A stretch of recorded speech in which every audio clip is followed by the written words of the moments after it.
Merlin Hanbury-Tenison, it's such a pleasure to have you on the Collective Institute of Ideas. Listeners, today we're going to be talking about a few themes, namely nature, how it serves people, the environment.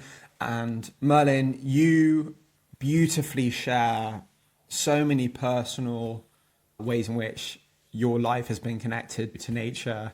I know your father, a great explorer and ahead of his time on being a conservationist. Really excited to have you on today. Busy man, you're running this health retreat, Kabila Cornwall, this wonderful health retreat in Cornwall, which I highly recommend listeners to check out. And you founded the 1,000-Year Trust with the ambitious and exciting mission of tripling the rainforest size within 30 years in the UK, but then also written our Oaken Bones, which is a memoir around grief, nature and healing. Merlin, there are thousands of things we could talk about today. What we're going to try and do is unpluck around your unique insight and how that can help people. We'd love to hear today, to start off, around the relationship between nature and how it can heal people. Thank you for that lovely introduction, Arthur, and it's a huge honour to be on your podcast, so thank you so much for inviting me on. As you say, my wife Lizzie and I founded Kabila Cornwall down here on Bodmin Moor. We founded the 1,000-Year Trust, which I now run, our charity, and my book, Our Oaken Bones, came out last year and is released next week in paperback, which is exciting because that's often when you see a real pickup in people reading it, because I always feel very bad asking people to pay £22 for a hardback book, but less bad asking them to pay £11 for a paperback. I'm hoping that will really help as well. And it's interesting, the connection between people and nature. So when I sat down to write Our Oaken Bones, I worked really hard to assume that no one would ever read it. I think it's something that I consider to be a really important element of the writing process, is putting yourself in a mindset where you're just writing to get the words out there and to put down what you consider to be an important or a relevant narrative. Because if you start thinking about your publishers are very keen for you to consider who you're writing for, who your audience is. But if you start obsessing about your audience and who you hope might read the book, then you start second guessing what you might write, and I think it removes some of the honesty from the writing. I wrote Our Oaken Bones having brainwashed myself into believing that no one would ever read it, and it's now sold a little over 9,000 copies, and that's before the paperback comes out, which is hugely humbling but also extremely exciting. And you suddenly realise that as soon as you've published that book, the words that you put down are no longer within your control, they're out there.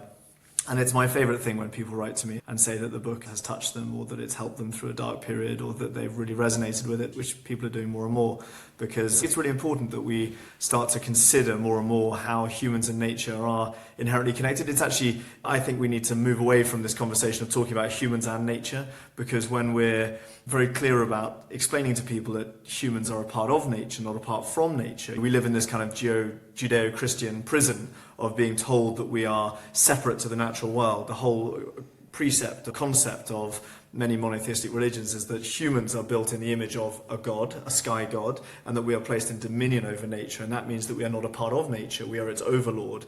And I think that really sets the foundations of a lot of the challenges we currently face today around climate change and ecosystem and biodiversity collapse, and just our lack of respect for the natural world. Just when you see litter when you're walking around, I think that all comes back to this idea that we're not a part of this landscape, we're not a part of this planet. All the other animals are, all the other mammals are, even all the other primates are. They're a part of nature, but we sit apart. And as we start to unpick that, and I hope move into a new phase of understanding that humans are a part of nature, not apart from it, the first thing that comes with that, I think, is stopping talking about conversations of how nature benefits humans and how humans can sit alongside nature. We're within it. We're within that web of life. It's like saying, how do you consider your leg or your kidneys or your liver? We are a part of this planet and it's a part of us. And the more we begin to live that narrative, the more we'll realise that things like climate change and ecosystem collapse are an existential and a personal issue, not just one that we read about in the news and then we go back to doom scrolling and stop worrying about. So that's, I think, kind of the start point of nature and humans. And specifically, you suffered from PTSD from being in the military and talked historically about what nature's done to heal on that journey. Can you give us an insight into your experiences, the amazing setup that you have at Kabila, and how you've seen that there are some statistics, for example, that you've laid out in terms of how it can affect people from spending time in nature. Yeah, and again, I think that goes back to that earlier point, which is it's not about how nature makes us, it's about how being outside of a natural environment makes us unwell. And it seems like a small kind of almost a somatic sort of linguistic kind of trick. But if you flip that on its head, so instead of saying we are humans, we live in cities, when you go into nature you can boost your health, it's about saying we are humans, we come from the natural world, we are a rainforest creature. When we put ourselves in cities, we lower our physical and psychological health. And for me, that's a very personal story. So I was in the military for about 8 years and did 3 tours in Afghanistan. And on the first of those was blown up by a Taliban roadside bomb. And I remember being told at the time that it might be up to 10 years after a traumatic incident that you would start to feel any negative impacts from that, any psychological issues. And I remember at the time thinking, that seems ridiculous. If something has happened to me, I will know within an hour or within a week or within a month at the outside that I have something I need to work through.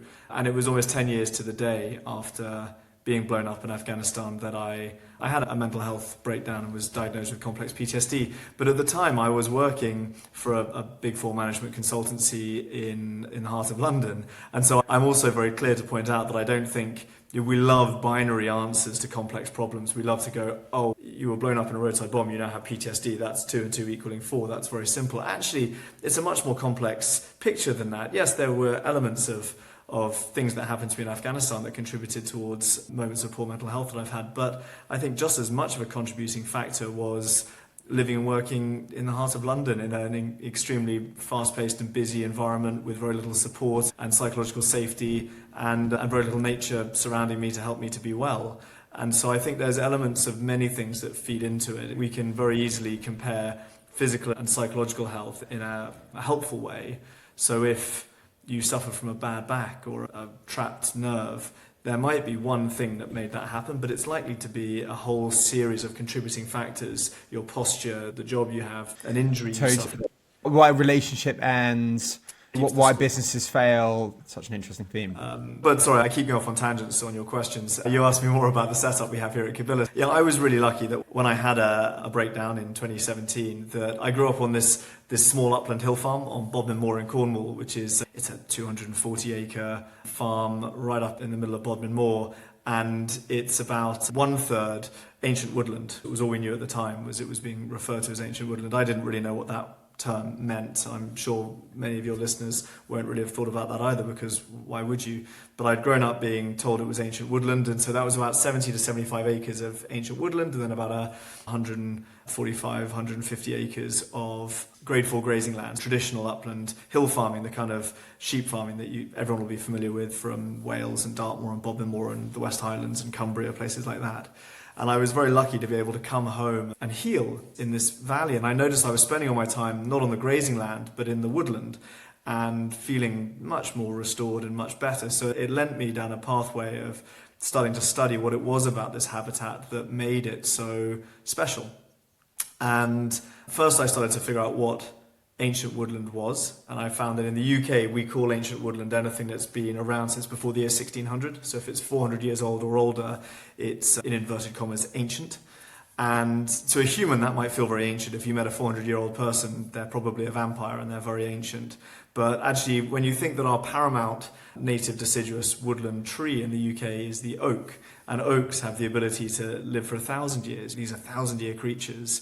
And we're saying to woodlands full of oak trees that can live for 1,000 years that once they hit 400 years old, they're ancient. It's like us telling a 20-year-old that they're an OAP. It just bears no ecological kind of reality or basis at all. But then we found the doomsday records from 1086 that showed that this woodland had been extant even then, and we had mapping every 100 or 200 years that showed that it hadn't been cut down in the intervening period. So we had 1,000 years of uninterrupted growth, death and regrowth within this valley, which is beginning to become quite rare. There aren't many woodlands. We've cut down 98% of our ancient woodland in the UK. At the end of the First World War, we went down to only 4.5% tree cover in the British Isles, which is terrifyingly small. We're now up at about 14%, but when you think that the average in Europe is about 33%, we are a very deforested island or set of islands.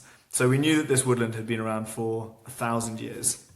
And then I started to work with an amazing team of soil scientists at the Eden Project who did a long-form paleobotanical peat core survey across the valley, where they were able to put this big corkscrew into the ground and look at the soil at every millimetre and identify what the land usage had been like for a long period of time.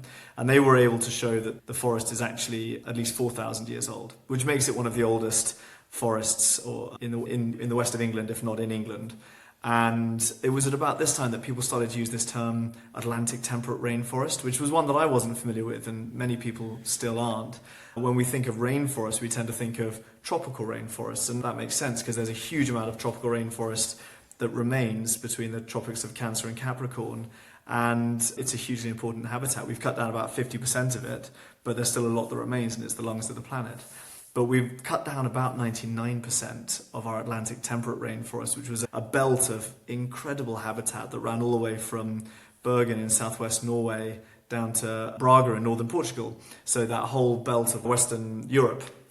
And this slice we have at Kabila is a little example of that. And the Woodland Trust recently did an assessment of all of the temperate rainforests in the southwest, and they grade them on a level of 1 to 9, 1 being in a very poor condition and 9 being in a very healthy condition.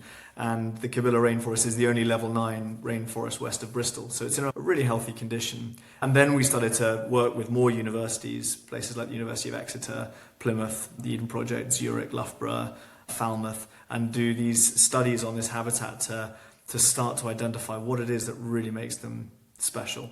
You bring vulnerable people to Kabila. Tell us about what you've seen in terms of nature and how it changed people.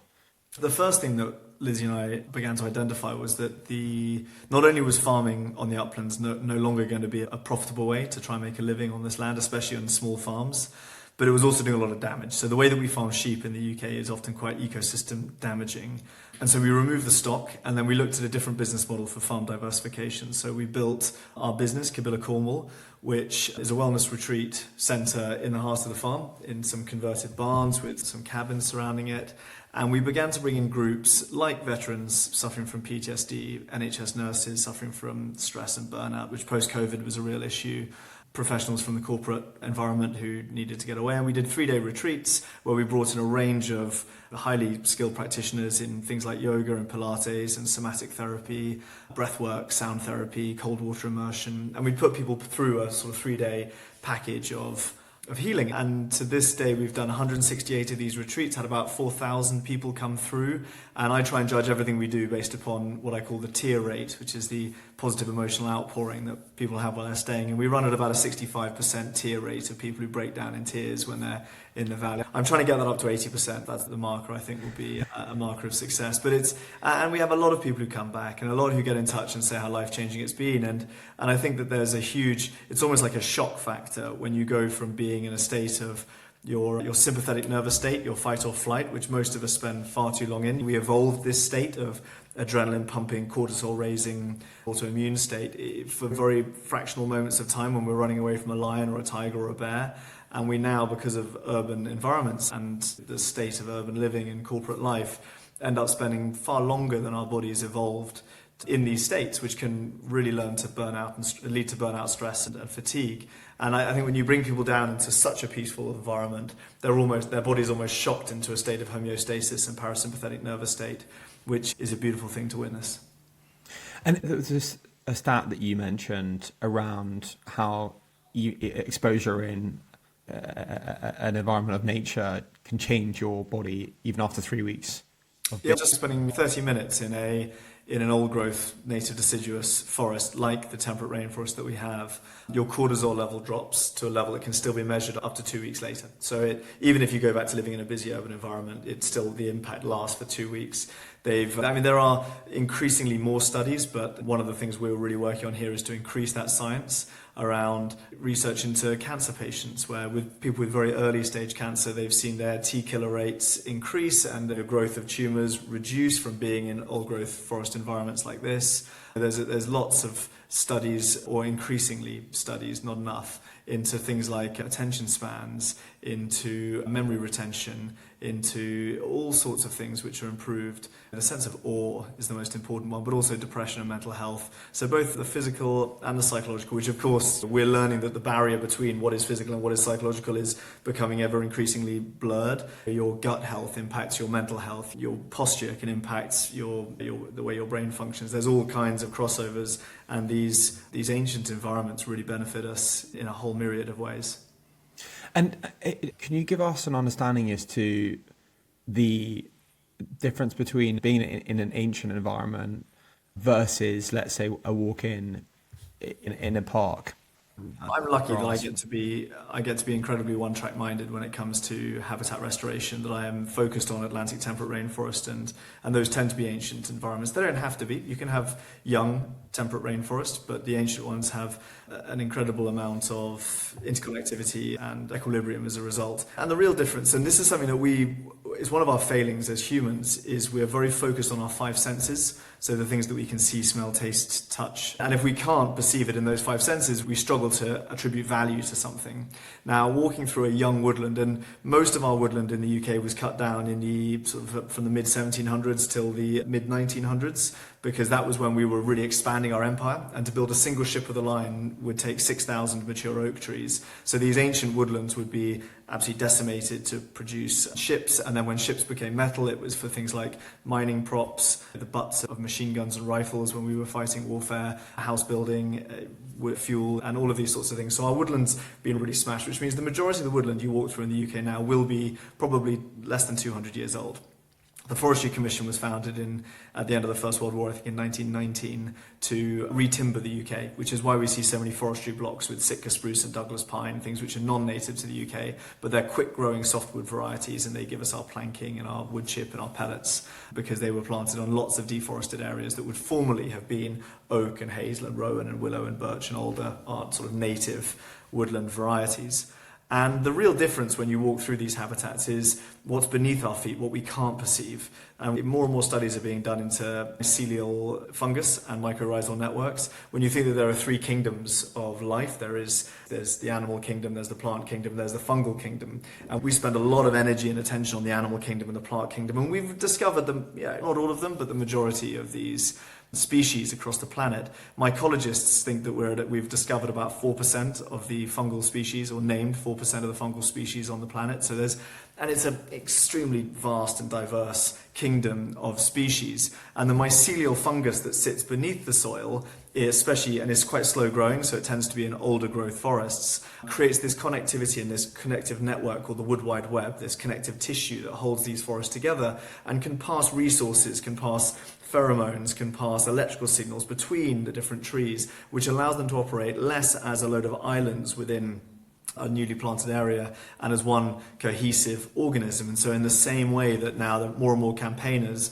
are working for things like rivers to be given rights in the way that people have rights, and New Zealand's been the real leader on this, that lots of rivers in New Zealand now, and more in the West as well, are suddenly being given rights where if they're polluted, that's an assault. It's the same for old growth forests. So the easiest way to think about it is if you walk through a 100, 200-year-old woodland, you're walking over a big patch of mud with 10,000 trees planted in the ground. If you walk through a 4,000-year-old rainforest, you're walking over one giant mushroom with 10,000 fingers all pointed up in the air, all in constant communication, collaboration, and adjustment. And it makes a much more resilient habitat. And a good example of that is what happened last month in Storm Goretti. We've just had 40 days of rain straight here on Bodmin Moor. It's been very wet and we've had some high winds. And I have neighbours and people I know who've lost all the trees in their gardens or around them on their street. The whole streets have been flattened. We didn't lose a single tree in the rainforest because they all function together, and that gives it more flex and more resilience. Thanks so much for explaining that so beautifully, the complexity and the different layers, and highlighting how there's so much we don't know. Now, tree hugging, quite literally hugging a tree, gets a bit of talk these days, and also grounding. Can you tell us a bit about that and your exposure to both practices? Yeah, I think, as you say, the what we don't know is so much more than what we do know. And I'm always fascinated at the arrogance of humans, of thinking that we understand a species or a habitat or some sort of function within the natural world completely. And I'm a big believer that we will never understand anything in the natural world completely, and that's not our place. It's not our job. We are one species within it, and we can get a certain level of understanding, which can be useful for us as humans, but to claim that we have total understanding of how something functions is madness. And to go to things like grounding and tree hugging or forest bathing, at the moment we have a level of perceived knowledge, and that only goes so far. And a good example is the mycelial network I was just mentioning. Dr. Susan Simard, who is a great hero of mine and a scientist at the University of British Columbia, and she, in the 90s, started to discover that trees were connected by these mycorrhizal networks. And the entire scientific community laughed her out of every laboratory and every lecture room, and she was thrown out into the cold for a good decade until it began to be shown that not only was her research relevant and accurate, but it was only the tip of the iceberg, and the connection went far deeper than she had initially postulated.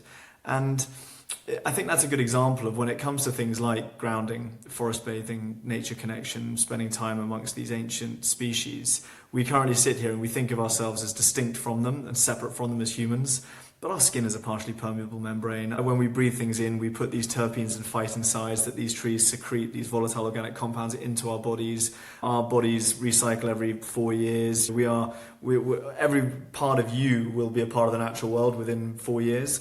And every part of the natural world will have become a part of you within 4 years. So we're doing this constant transition and shift.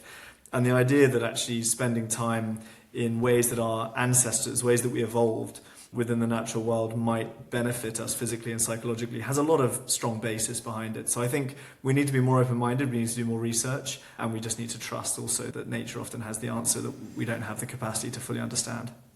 We're going to do a quick plug-in to Unplugged, which I know you've done a collaboration with. What a phenomenal platform. And for listeners that haven't come across it, it's basically a network of, I would describe them as cabins in the nature where you can book them for good value considering what you get. And you've got a few at your site with... We've got one. I'd like to have more. Okay, one with a sauna... Yeah, it's the Elsa cabin. It was it only went in April last year, and it was their second best-selling cabin last year. I'm very proud of that. And yeah, no, they're a great team at Unplugged. I think they've done amazing work to not just create platforms, these cabins where people can stay off-grid. And so the whole point is when you turn up, there's a box that you can put anything with a microchip in it, your phone, your smartwatch, your iPad into, and you lock it. And that's a really important physical barrier because then you spend the time that you're in that cabin, if it's 2 or 3 days, reading and actually enjoying being in the company of whoever you've gone there with, or if you've gone alone, just being away from your screens. Because these supercomputers that we carry around on our wrists and our pockets, they are trillions of dollars worth of money has gone into making them as addictive as possible. It's when you think of the things that we usually associate with addiction, things like heroin and smoking and alcohol, these just happen to be addictive, and then organizations have capitalized upon that to create an industry. Whereas the iPhones that we all carry around with us have been specifically designed, and the research R&D process has gone into making them completely addictive. And so putting a physical barrier between them really helps. But I think what Unplugged are doing really well isn't just providing the opportunity for people to stay in beautiful nature and get off their screens, but the education that they're doing around highlighting the research around how our brains change when removed from technology and how it can improve us and make us better people. So fascinating. And some people have to be in an urban environment for obvious reasons. How do you see there being a solution for people, or how can people adopt to be with nature in a more healthy way? I think it comes down to, I'm always railing against the binary way that we try and solve problems as humans. We like to think of it as A or B. And we talk at the moment, our politicians talk at the moment about urban and rural, as though there is the rural world and the urban world. And I think this is a huge misnomer that everything in the world is on a spectrum, is on a range. There is extreme urban. If you live in Canary Wharf, where you won't see a green thing for miles around, then that's really urban. If you live in, I don't know, somewhere in a a town which is relatively urban but has good access to nature and good access to parks, then that's the middle ground. And again, if you live in a village or a rural area which is near to an urban environment, then you're just the other side of that line. And then you could live, as we do, in the middle of absolute nowhere where there's miles before your nearest neighbour. And that's really remote. And I think we need to stop thinking of these things in terms of urban and rural. And we need to start working to make our urban environments more nature integrated. Town planners now, I think it's very exciting that they don't talk about planting trees in cities. They talk about integrating residential areas amongst forests, which is a much better way of flipping that on its head. So rather than going, okay, here's where we're going to put the streets and the drainage and the shopping areas and the commerce areas and the residential areas, and then we'll grow some trees. It's saying, actually, let's look at areas of nature, because we have to provide more areas for people to live as our population expands, but understand how we can integrate human living environments into nature-based environments, which means that so suddenly you're then going, is it urban or is it rural? And those concepts are blown off their heads. But I think to go to a simpler answer to your question around people who do live in cities or towns and how they can get out into nature more, I'm a huge believer in the volunteer networks that our large NGOs, our large charities have. So we have the four biggest charities in the UK are the National Trust, the Wildlife Trust Networks, the Woodland Trust and the RSPB. These are everywhere. Every town, every city, every county has a representation from those four charities, and they all run volunteering programs. And the volunteering programs are push, not pull. So the more we ask for volunteering programs, the more they are responsible for putting those on. So it doesn't matter if you don't have a car or a driving license. It doesn't matter if you live in the middle of a city and there's very bad public transport. There will be a charity that offers volunteering opportunities on the weekend where you can get out, because a key part of health within nature isn't just being in nature, it's participating in the natural world. And what these volunteering opportunities do is they mean that you go out and you help to plant trees or remove non-native species, or just at least get your hands dirty. And that's really important, because it's easy to walk through a park with your phone out getting content for TikTok, but that's not really doing the work. The work is when you are coming home and you've got mud under your nails and you're feeling a bit cold and wet because you've actually been in nature, and that's when people really start to notice the change. Interesting. There must be more studies needed in terms of understanding, as you say, the complexity of how our time in nature impacts us, but also that can look so different depending on your actual experience. And we need to focus on both. We need to focus on how it impacts us, but also how it impacts the natural world. Because what we shouldn't be doing is spending time in nature to benefit humans in a way that damages other elements of the natural world, which is often what we do. So we'll pave over areas and we'll put in handy handrails and stuff so that people can benefit. But when we put up fences, we prevent the migration of many larger mammals. Even in the UK, things like badgers and foxes, their movement will be prevented by putting in lots of fences, fencing off areas, getting parks where we can stop people coming in and out without paying a ticket. And I think we need to focus more on how we get people into the natural world in a way that also benefits the natural world. I can see you've got a plant behind you. For those that live in flats, obviously, as you rightly point out, if you live in a city, there are often green spaces, etc., etc. Are you a believer in plants in a home changing how we feel? We are allowed to live on this planet because of photosynthesis. It is the most important element, as it was famously said. For all of our technology, all of our frontal cortexes and our innovation and our digital world, we survive because of 6 inches of soil and the fact that it rains. And that will always continue to be the case. And the more we can surround ourselves with plants, the better, and the healthier the world around us will be. And you've got this amazing mission to change the amount of rainforests in the UK. Tell us about how that's going. So the 1000 Year Trust is the only charity in the UK solely dedicated to Atlantic temperate rainforests. And we're not a landowning charity. We don't aspire to make that change by buying up lots of land and planting trees, because I think the most important thing is to protect rural communities and the rural economy, which has been battered so badly over the last 50 or 60 years. The villages and towns around us here are shells of what they once were, because there used to be such a vibrant agricultural economy, which is now it's a ghost of its former self.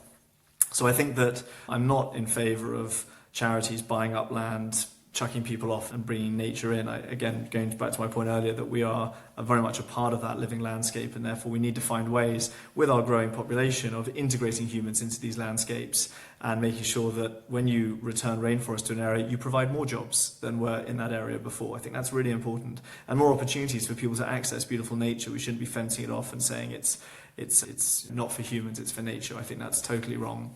For me, it all comes down to research. And that's my obsession, is the scientific element to this. So everybody, and I'm sure all of your listeners, anyone who's between the ages of 8 and 80 who's had any form of education will know about tropical rainforest, will know about the Amazon rainforest, and will know what a vital, vibrant and important habitat it is, and that it's the lungs of the planet. And we know this because we are all taught it at school.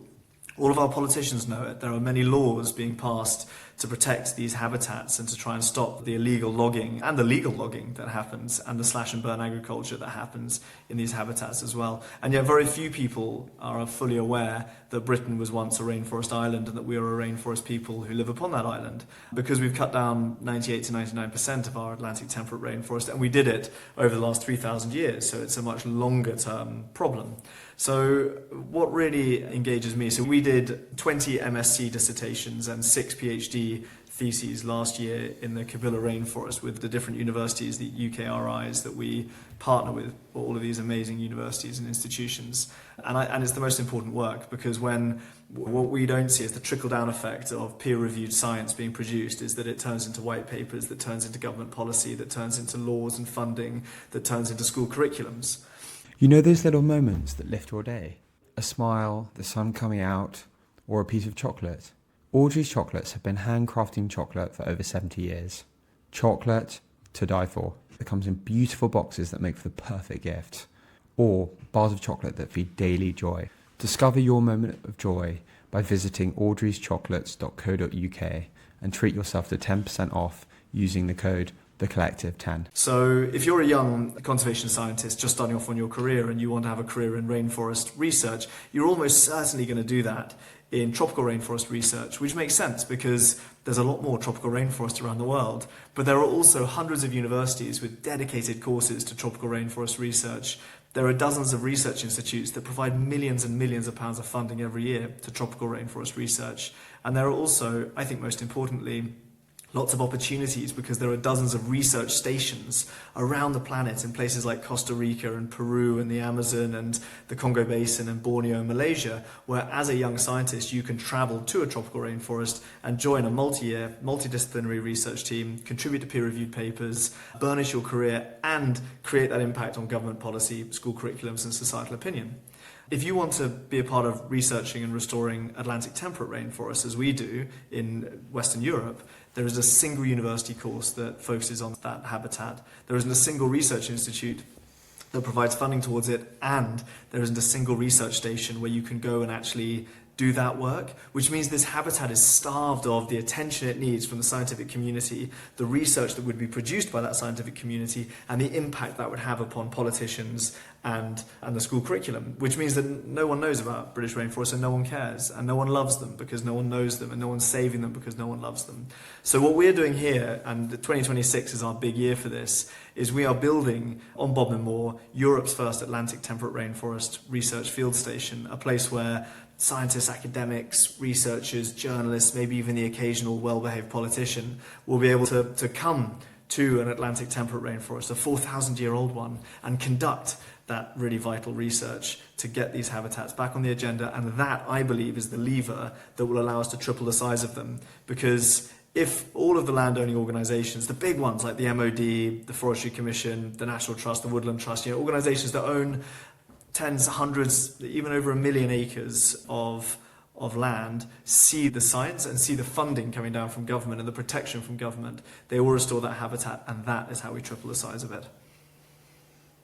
And you've got the funding for this research? No, we are. That is my work for 2026, is finding the funding. We have a crowdfunder that's live at the moment, and we're looking for grant bodies and charities to provide the grants for it, and people like the National Lottery, Heritage Fund, and the People's Postcode Lottery. So we're going out to every channel we can, and hoping the UKRIs, UK Research Institutes, will provide funding as well. We've got some of the funding, and we broke ground in December, and the main build starts in April of 2026, and it will be built It'll be finished in early 2027. But no, we have a lot of funding that we need to gather. How much do you need? At the moment, we need about £600,000 to £700,000 remaining. So if any of your listeners know any friendly millionaires, even better billionaires, I'm all ears. Yeah. But in terms of hitting that, is it 1 million acres that you want in the UK to be a rainforest? I'd like to see 1 million acres turn back to rainforest. Yeah. So it used to be about 20% of the UK, which was about 6 to 7 million. Or no, sorry, double that. It's about 70 million in the UK. So it would have been about 13 to 14 million. I'd like to see it return to 1 million acres. It's currently down at around 300,000. But these numbers are very arbitrary. The reality is, temperate rainforests, again, we like to say, oh, that's a rainforest and that isn't. There's a shifting scale of the health of these habitats. There are many rainforests across the western Celtic belt of the UK which are rainforests but are in a very poor condition because they're full of rhododendrons and grey squirrels and beech trees, and they're dying, they're suffocating. And those need as much attention as newly planted areas. So there are many of our rainforests that need life support and help. And can anywhere become a rainforest in theory? You need high rainfall. As with tropical rainforest, the clue's in the name. So you need at least 1,400 millimetres of rainfall a year, and it needs to fall across the year. It can't all fall in one big monsoon season. So you need a little bit of rain every month, and that's because of the epiphytes that grow up in the canopy. So these rainforests are really defined by their high level of epiphytes, and that's things like lichens, mosses, polypody ferns, all of the things growing up in the canopy, which is why oak trees are so wonderful in rainforests, because the oak can hold so much life living upon it. You can have up to 600 different species living on a single oak tree. And so they make this layered effect. So you can't look at a rainforest and say, oh, it's a rainforest because it's got oak in it or because it's got hazel in it. It's a rainforest because you have life living upon life, all photosynthesizing, all holding space, and all providing that huge biodiversity abundance. That's what makes them so special, and they need rain for that. So it's these high rainfall areas, which is why we tend to see them in places like the Western Highlands, Cumbria, Western Wales, and the Southwest, because we get our rain off the Atlantic and it gets quite wet down here. You're a working farm, is that correct as well? We were a working farm up until recently. We've taken the livestock off to re-establish the trees. We will be bringing the livestock back on. So we're a working farm that's having a bit of a pause. Looking at it in the most simple terms, and apologies for the oversimplification, but I mean, from the outset, farming directionally has focused on economies of scale, output. Are there some interesting facts or beliefs you have around making the point towards us being able to provide economically for these rural farming communities, but also having the sort of productivity requirements that we need whilst protecting the land and being sustainable? That's a really big subject. Efficiency has effectively become the god of capitalism. This is what we're always, and this is why everyone's so excited about AI, is people just say, oh, it'll make us more efficient. And you go, okay, how much efficiency is too much efficiency? Because if you look at the agricultural sector, it's a good example of what happens when you really worship efficiency. So when my father took this farm over in 1960, it employed 8 people full time. When I took it over, it employed 1 person seasonally, so 1 person for half the year. And that's what efficiency looks like. You go, oh, we're getting more efficient. This machine is bigger. This machine does work that humans were doing before. This crop, it grows more effectively without humans needing to be involved. This livestock, these animals have been bred to be hardier, to be easier to manage, and all you're really doing is removing jobs, which is great for the end user because it reduces prices, and it's great for the owners of businesses because it means they're employing fewer people, so it reduces their costs. But it's terrible for a functioning economy where what we really need to do is provide employment opportunities for all working age people. That's fundamentally the job of society, is to make sure that there are enough jobs within that society for the people who live there, along with defence and other issues. But everyone seems to just assume that efficiency is a really good thing, but sometimes it's actually not such a good thing, because yes, we all can buy a chicken for £1 and a pack of steaks for £2.50, but the end result of that is that there are no jobs and there's no opportunity.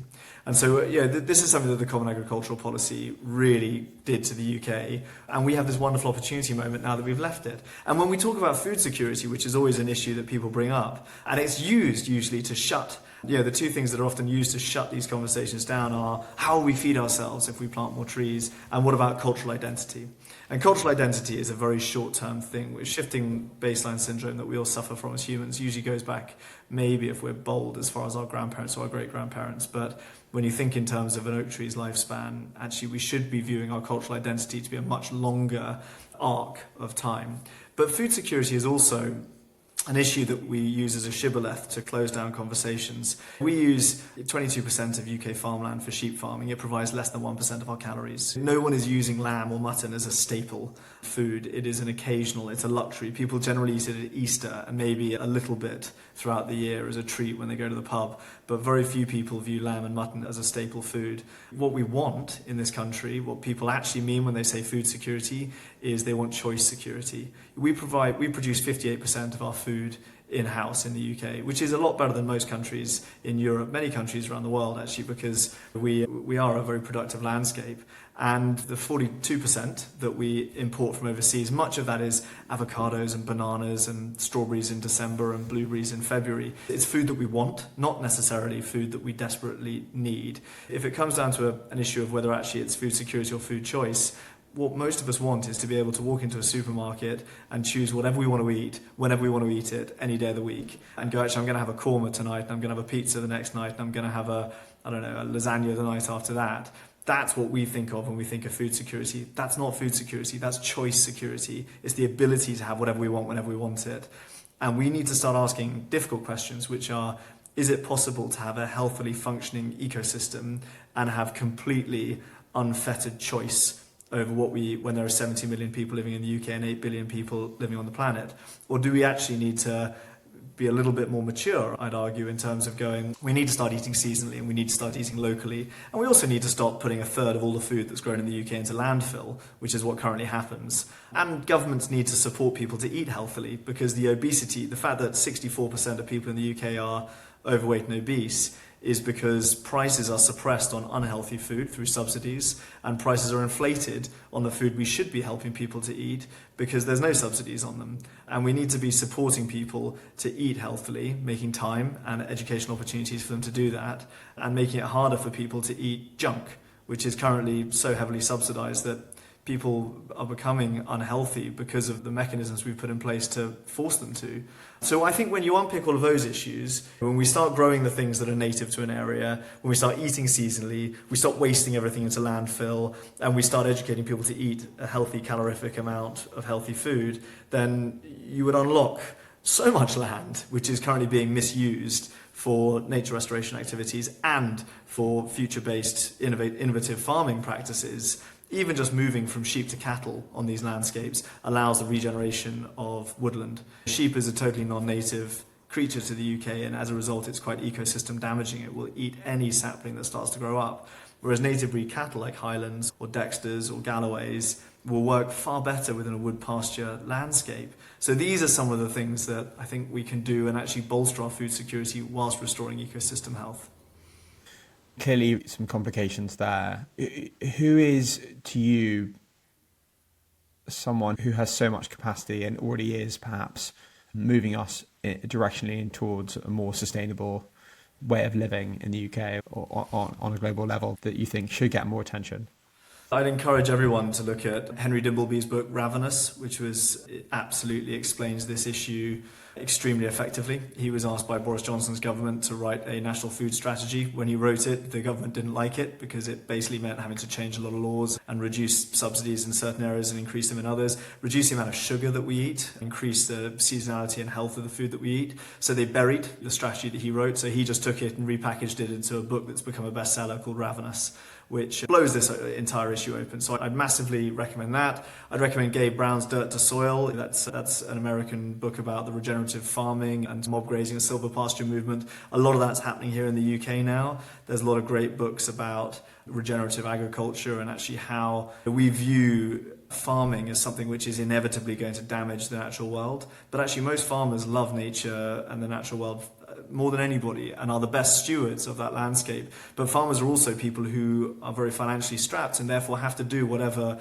the government and society is encouraging them to do. That's what the subsidy system does. It basically steers the agricultural community into certain practices. And it's really important as we look at things like regen agriculture, no-till kind of agriculture methods like that, only using native species, that we can help farmers to make those transitions so that they become more financially resilient and aren't being punished for doing the right thing, which is what currently happens. That's why we have a rewilding movement, because rewilding is seen as the outliers. It's people who are doing stuff which might not actually make any money, but they see it as being good for the natural world. All farmers should be farming in a way which is good for nature, but they'll only do that if the government helps them to do that. The main people who have the ability to make this change, and it's a depressingly horrible thing to have to say, but it's politicians. And we do not have the politicians we deserve right now. And that doesn't matter what party they're in. Why would anybody become a member of parliament right now when they are so hated and overworked and, I believe, underpaid for the work that we expect them to do, which is leading our nation at a very difficult time? And we need politicians to be aware of these issues. And right now they aren't, because they're too busy fighting something else which just seems totally irrelevant compared to some of these existential issues that they should be focused on. But it's important that everybody remembers, and I'm always keen to highlight this, that our politicians work for us. We vote them in, and we can then influence what they do when they are in Parliament or in government, depending on how senior they are. If you write a letter to your MP, they have to reply. If they get 50 letters on an issue, they really have to pay attention. And if they get 1,000 letters on an issue, they have to start actually really making sure it becomes a law, or that funding models change. And so I would encourage everybody to rub their politicians' faces in it and make sure that these issues are front of their agendas. Looking at it, you are a bit of an outlier in the sense of being such a kind of forward-thinking, so actively involved in pushing for sustainability. And so was your father. Where did he get this passion from? Is your passion directly from him?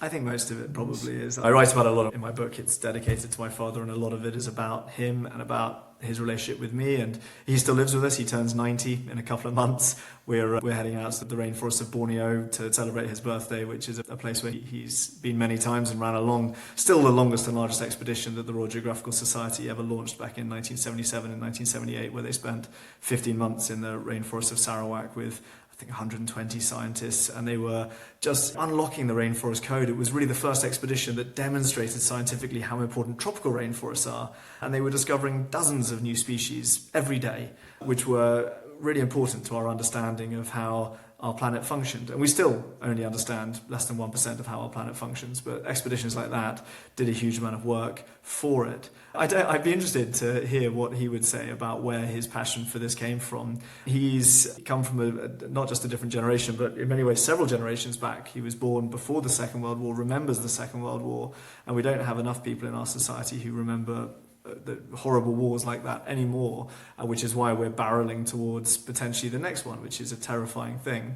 But he has a wonderful optimism. He's had in many ways a very charmed life, but in many ways a very troubled life. Many horrible things have happened to him, and I've never seen him complain. I've never seen him be downhearted about it. He's a man of optimism and hope. And what I try and think of and do every day with the work that we're doing here around temperate rainforests is bring similar or my own levels of optimism and hope.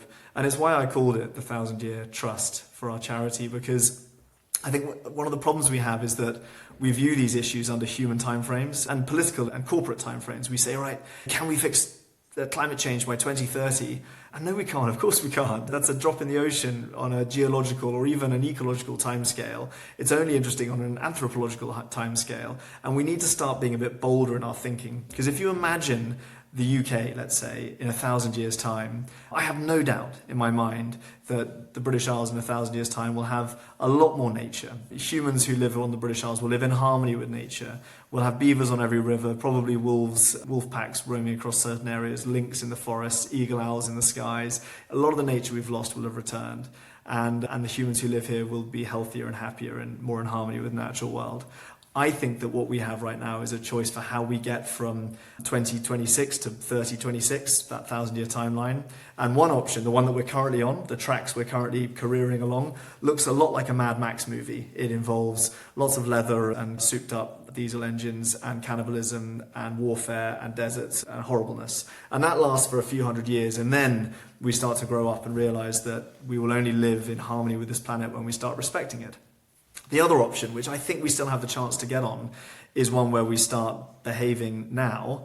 And it's going to be difficult for the next few decades because the lag effect of the climate change that we've already brought about over the last few hundred, even 1,000 years, still has to play out. Even if we all started treating the planet with respect now, we're still going to see impacts for the next few decades, if not the next century.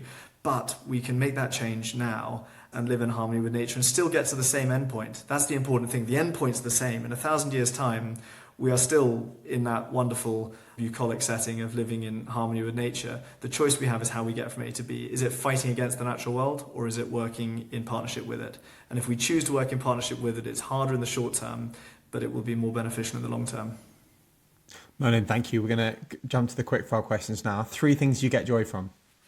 My daughters, I have a 5 and a 3-year-old who are complete terrorists, but they bring joy to me every day. The rainforests at Kabila, every time I go in there, it never ceases to amaze me. And writing, being able to actually have the time to sit down, and I'm about to start working on the next book, which is a huge excitement for me. A mantra you want to embrace now would be? I'm going to steal from Margaret Mead for that one, who famously said, never doubt that a small number of committed and thoughtful citizens cannot create change in the world. In fact, it is the only thing that ever has. And I say that to myself every morning, along with Jane Goodall's mantra, who sadly passed last year, that we all make an impact on the planet every day when we wake up. We choose whether that is a positive impact or a negative impact. And I think those 2 things, if we just channel them a little bit more, then there's 8 billion of us. We can make good change or we can make bad change. One unusual thing that gives you pleasure. One unusual thing that gives me pleasure. My beavers. The beavers that we have in the valley here at Kabila have just returned after being away for a couple of years, and there is nothing that gives me more pleasure than going down and sitting on the riverbank in the evening and watching the beavers busily building dams. They are the most beautiful creature we've ever had in the British Isles.